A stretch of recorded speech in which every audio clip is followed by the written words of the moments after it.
Now you have surely heard of the horrible war that's going on in the Middle East. The war that began when Hamas, a savage, barbaric terrorist organization, attacked Israel completely unprovoked and for no reason. They came into Israel and they murdered over 1,300 innocent people.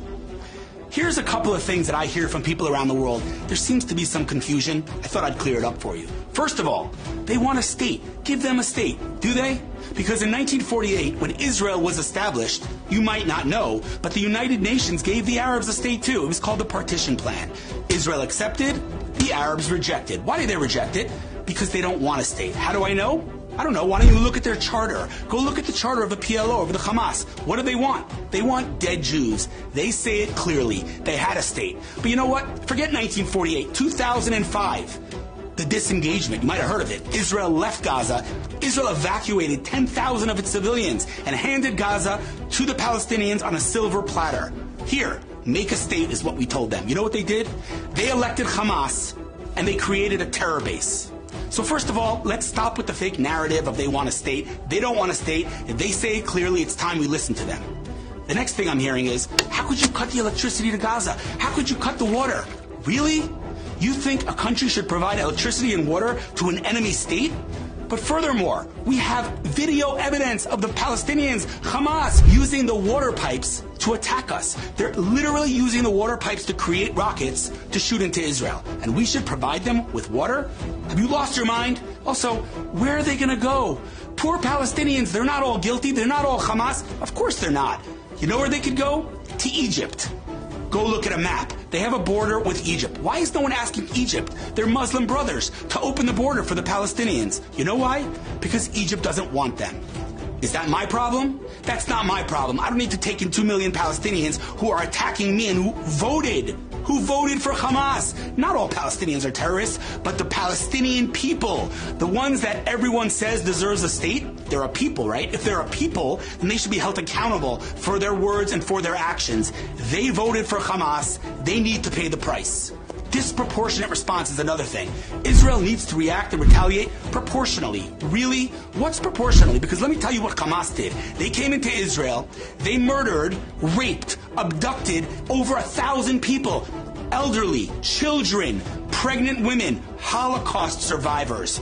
Yeah, that's what they did. So proportionate response? Are you suggesting that Israel should do the same to them? I surely hope not, because that would be highly immoral. So enough with the disproportionate response.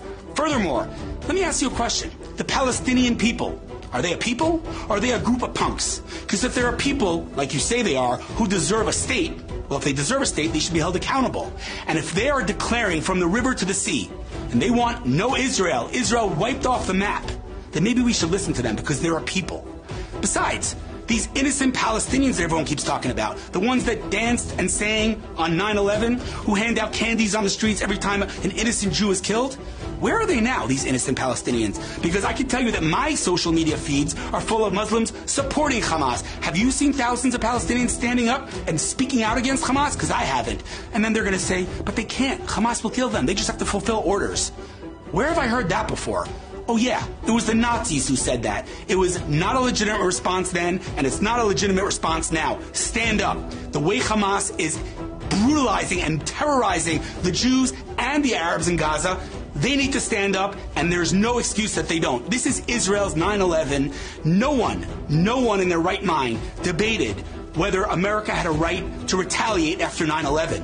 But forget 9/11. What about World War II? Did anybody question whether the world was justified in attacking Germany? But weren't there millions of innocent Germans who were killed? Yeah, they were. And guess what? It's called war. And in every war in the history of mankind, innocent people die. It's tragic, but it's the nature of war. Israel doesn't want war. It was forced upon us. So just like World War II was justified, just like America's war in Afghanistan was justified after 9/11, this war is justified. No one is going to tell Israel to hold our fire, to stop and to react and respond and retaliate proportionally. That's a ridiculous claim and it needs to stop.